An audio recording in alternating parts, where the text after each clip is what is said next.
Hello, doctoral research students. I've been asked by Kathy Boxall to do a video for you. I wasn't able to be there on the 11th, so I've enlisted the help of my partner Dave to ask me some questions and pretend to interview me, so let's see how we get on. Okay, Sue. Let's just begin by talking about, in general, the highs and lows of doing a PhD. The highs and lows of doing a PhD, well, the highs are obviously finishing it, and you can't finish it if you don't write it. So my first piece of advice is not to leave piles of data and unread journal articles piled in a heap in the corner of a room menacing you for the rest of your life, which is actually to break the thing down into manageable chunks and get it written. Other highs, I suppose, are seeing the social world in a new way, seeing things that you thought were very familiar to you in an unfamiliar light, and thereby giving you a little bit more control over them, perhaps, if this is in the professional domain. And going back to your PhD, Sue, what was the topic of your research? Well, that's why I've just mentioned seeing the social world in a new light. I was a team manager in a children and families team when I did my PhD. Started it in 1993 and was a team manager for the first 2 years of my registration. So it was autoethnography, if you like. It was looking at the everyday work in a children and families team, how social workers categorised cases, how they made sense of what was happening for families, and it involved me keep shifting perspective from being a team manager, from getting the job done, to being a researcher, which actually has ended up being a bit of a theme through my professional life as an academic, where I've written a lot about reflexive practice and the importance of research skills and being exposed to new vocabularies in enabling practitioners to practice with humaneness and wisdom. And in the course of your PhD research, what particular methods did you make use of? Well, as I say, it was an ethnographic study, so there was a lot of, well, it was actually participant observation quite a lot of the time, but also non-participant observations. I would go to other people's team meetings, go to other people's case allocation meetings, which we used to have before there were computers, which just pinged referrals onto somebody's screen. There used to be weekly meetings to allocate cases that had come through the service during that week, at which point there was quite a lot of discussion and social workers would show their reasoning in particular kinds of ways. So I would take those meetings and also case conferences and other fora in which cases were being discussed. I would hang around in the coffee room in people's teams and listen to the way they talked about cases as they came in and out of the office following visits. And it was a discourse analytic ethnography, so there was a lot of emphasis on language, and language as action performative in the world, as getting things done in the world, in structuring cases in particular kinds of ways, and the assembly of stories from facts. So a lot of non-participant observation, a lot of participant observation, interviews, and analysis of case files and official documents and policy were the principal methods. And are there particular problems and challenges that you encountered which you'd like to highlight?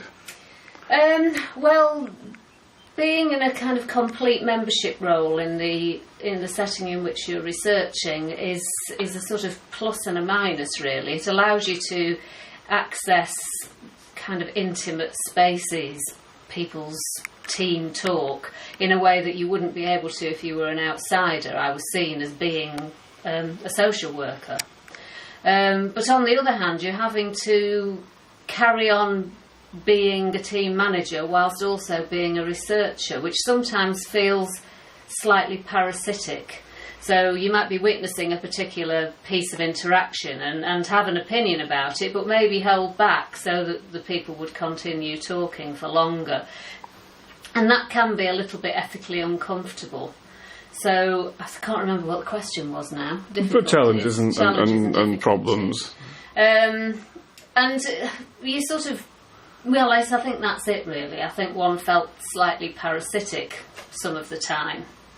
I was able to feed back, obviously, to people taking part in the research. And the other problem with ethnography generally, actually, is that there isn't an easy distinction between overt and covert research, because whilst one is overt in, formally and has permission and so on, the boundaries of organisations are porous. So you've got people coming into the organisation who maybe don't know that you're undertaking a piece of research, and at what point do you stop a conversation that has spontaneously arisen to say, oh hello, I'm doing this piece of research and I think I need to tell you about it. So those are the kinds of compromises, ethical compromises, that I think took place. And any nice surprises along the way, along the primrose path, or not so primrose path? Nice surprises. I think learning to see something that is very familiar in a new way is a surprise. Whether it's a nice one, I think, depends. Actually, sometimes it can be quite shocking to realise how habitual and routinized responses have become, and how much institutional discourse is predictable. So I'm not sure whether it's nice. It's nice from the point of view of being a researcher. I'm not sure it's so nice from the point of view of being a professional. And about motivation now, do you have any advice on how to get motivated in the first place and then to maintain a level of motivation? I think the main piece of advice is not to turn, and this sounds a little bit of a strange thing to say, is not to turn the PhD into a great big deal. If you think you've got to produce the most original, the most stunning, the world-changing piece of work, you're never going to get it done. It is a complicated and sophisticated piece of graduate work, but that is what it is. It doesn't have to be your final word on the thing that you're researching. I find often with PhD students that they try to put everything that they've read into the thesis, and it ends up being vast and unwieldy and hard for them to manage. Actually, if you will not lose the things that you've read that you don't put in the thesis. You're not going to finish writing when you finish the PhD. There will be life beyond the PhD. So it's getting the thesis into some kind of manageable proportion and seeing it as what it is, which is writing a few thousand words a day, maybe. Say you write 1,000 words a day for 60 days, you're more or less there. And some of those words will be data, which you don't have to write because you've gathered it. So I think it's about not seeing it as a kind of albatross that you're never ever going to be rid of, but something that just has to be done, and enjoy doing it by not allowing it to become something huge. And now, sort of summing up, what would you like to pick out as your 3 top tips, shall we say, for top tips doing a PhD? Well, my supervisor was pretty hands off. Actually, he was very, very kind of supportive, but he said a couple of things that were really, really valuable. When I was struggling to make any kind of sense of my transcriptions of audio taped allocation meetings, and was just saying, what on earth am I going to say about these? They're just allocation meetings. They're just so ordinary. Because I was looking for something really extraordinary to say in my very important thesis. I wasn't seeing the wood for the trees, really. And he said, no, what you need to focus on is, what is it that makes this ordinary? What is it that makes this an ordinary allocation meeting? What is it specifically that you're picking up that makes this recognisable as an allocation meeting? So encouraging me to focus on the everyday, not on the extraordinary and the sensational. And that's quite a serious shift, really, when you think you've got to say something spectacular. And then by describing the everyday, you actually do end up saying something that is quite extraordinary, because it's something that people don't normally do. The other piece of advice that he gave me was, don't get it right, just get it written. You can't edit something that's in your head. And it's terribly agitating to have lots and lots of ideas running around your head, wondering however you're going to get them down on paper or into the computer. So I think drafting, getting things out of your head and into some other medium is really important, because you can fiddle with them then. You can't while they're all awash and everywhere. And I can remember that feeling of agitation, of feeling, oh, I've got all this stuff I've got to say. And I suppose the third thing is, don't use theory like a pastry cutter. Really, theory should be a sensitising device, or should be derived from the data.